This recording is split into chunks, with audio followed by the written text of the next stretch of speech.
Welcome to the At Home Dad Life YouTube channel. Parts of my belt's flying everywhere.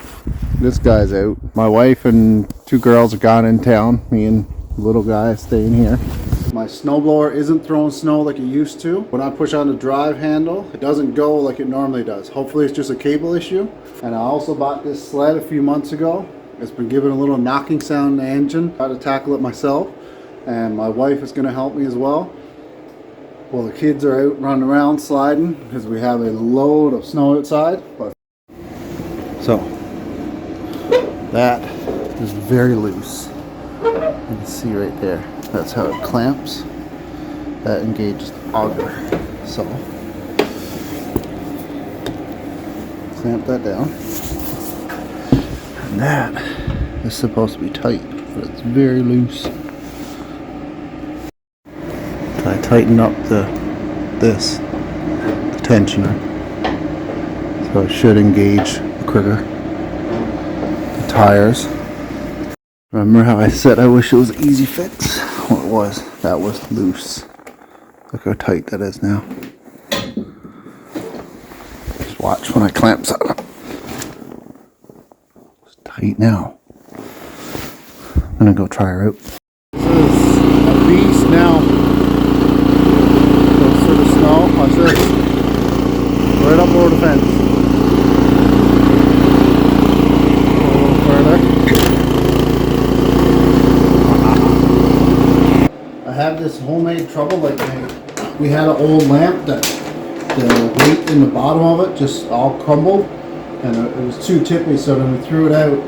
And I was looking at it, and instead of throwing it out, I threw out the casing and the stand. I kept the wire so we could use it as a trouble light. So I bought one of these and you just go screw them in like a normal light bulb.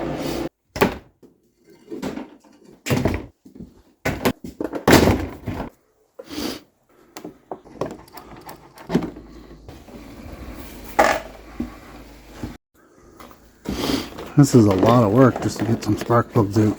I do not know how this comes off. Let's see. Oh, it looks like there's a strap in there. Let's see if that strap. This is a Velcro strap. Oh, there we go. And then we have to loosen that. All right. There we go. That come off easy. And there we go. Now we can get at the spark plug. Barely, but we can get there. So I got everything off, but I still can't get down to it. This is ridiculous. Love the aerodynamics of newer sleds and how compact and light they are, but look, it does not fit on there. Just look, when you drop stuff, you can barely get it in there. And my hands are fairly big, so not a whole lot of room. My wife was even out here trying to get that one off. Still couldn't get in there with her little tiny hands. We got that on there. Now it's time to take it off. There we go. Well, I dropped the socket on down in there. I gotta go all the way down in there. Ah, got it. The old one, here's the new one. Got the new one already put in on the other side. I had to get my wife to help me put that one in. Something I was told to do. You're supposed to put a black mark right there with a permanent marker. Apparently this is supposed to be up. What did you say that one is that you had? Okay, that one's in there. Now we're going to clean the oxygen sensor. So that's in there pretty good. I'm gonna have to get some blaster. So the other night when I was picking up my sled, me and my wife changed the spark plugs and we tried to get the O2 sensor off, but the O2 sensor was rusted in, so I put some blaster on it, hoping that it would loosen up. I'm gonna try that today, and we discovered that the crank bearing's gone because the primary clutch is moving a little bit. It got a bit of a wobble. Wobbly. I've been talking to a few relatives, the mechanics at BRP. They recommend it, taking it out, having a look at the crank, changing the bearing. And since I got it out, I might as well do the full top end, which are the pistons, the rings, everything, all that stuff. It's quite a process, so I'm not going to video the full thing, but I'll definitely update you along the way. It's going to be an adventure. It's my first time doing this. Yeehaw! Okay, so again, we gotta take off this breather. This has to come out. Water first.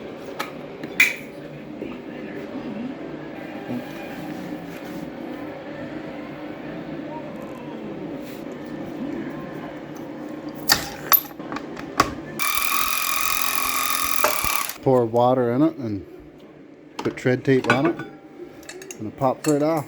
Should be fun. So many hoses and clamps and wiring. So we get the exhaust off now.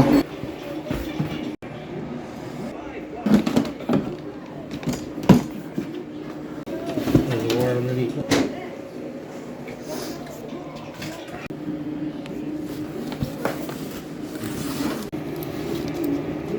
Okay. See? Yeah. Like I said, I don't know how much gas gonna come out. This one goes up here. I don't know if we can unplug it there. There's a bolt in that one. Bolt, so just take off that bolt. Yeah.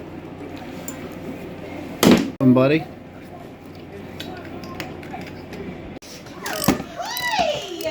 Oh, you're out. You're free. Come over. I got some nuggets. Come on. Here, buddy. Come see.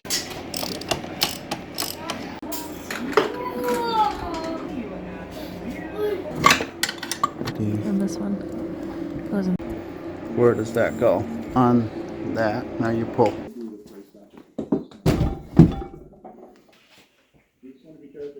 Oh, we finally got the motor out. Trying to save a few $1,000s so that we don't pay an arm and leg and labor. So now it's time to open it up and see what we're dealing with. See what parts we need. Timing's good. One's up, one's down. That's the way it's supposed to be. Put your screwdriver there. That was super easy to come off. So in order to get this off, you take that out. So I was looking at how to take these off, and that was cracked.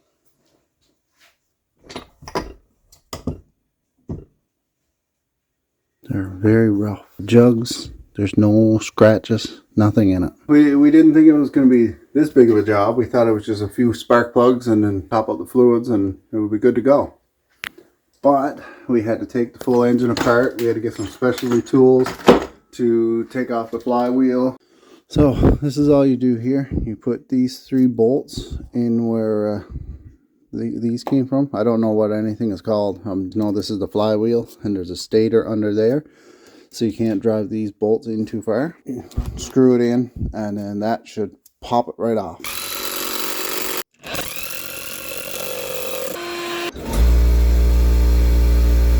So this one's not doing the job. I don't know if this one's any stronger, but we're gonna try it out.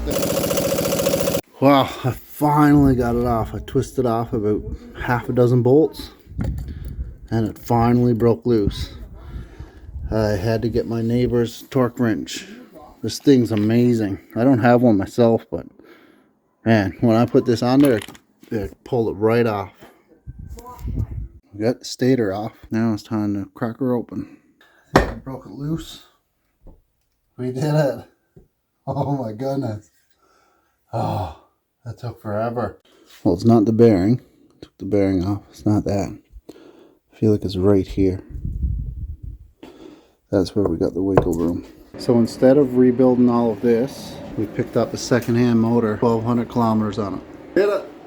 We got the engine in. Seats on, and gas tank.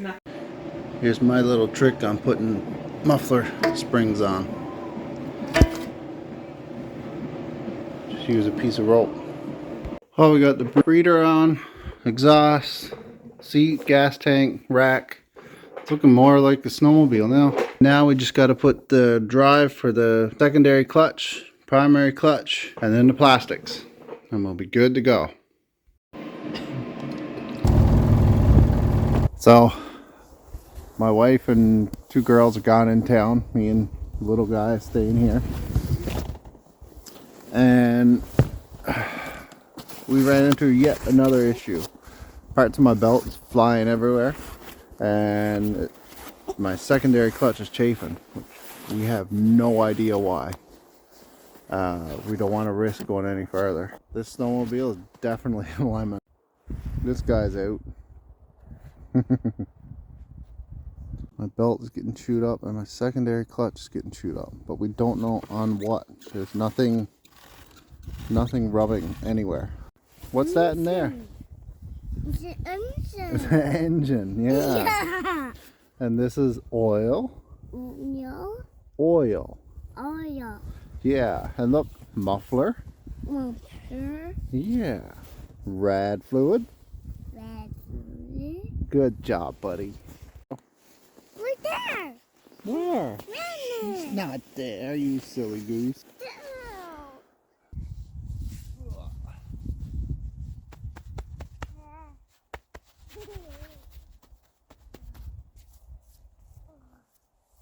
High five. Oh.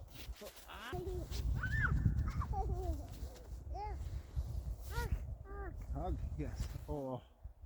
Chicken banana. Loves the chicken banana song. There's Mama. My camera's all fogged up. Mama and two sissies coming back.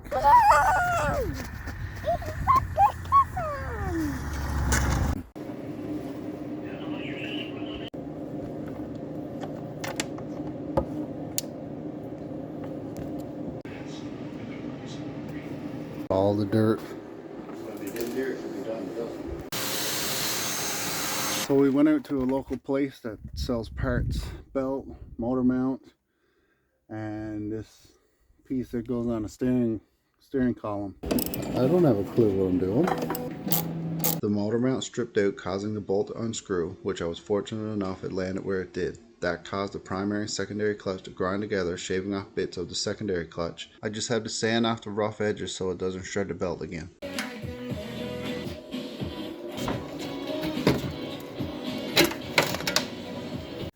I don't have the sweetest clue what I'm doing. So we tried it out yesterday and it was still boggy. It sounded like the spark plug was gone.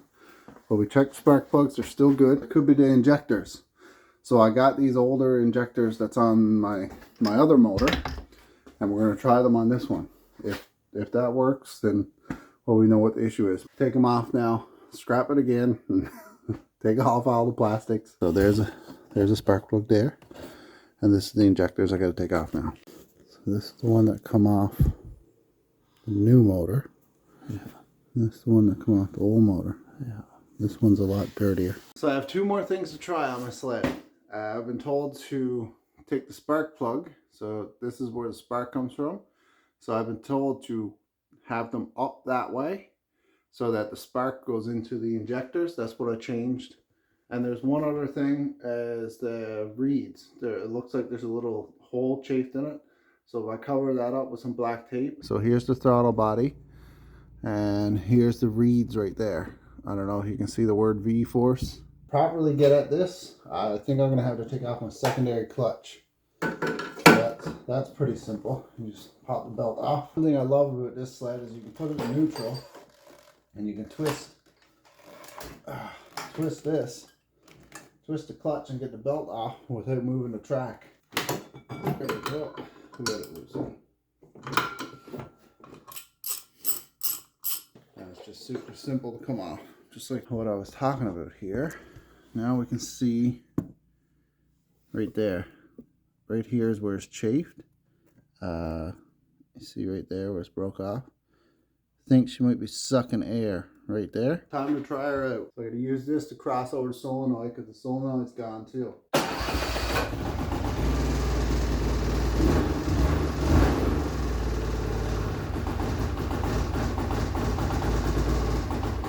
don't know about you, but that don't sound right.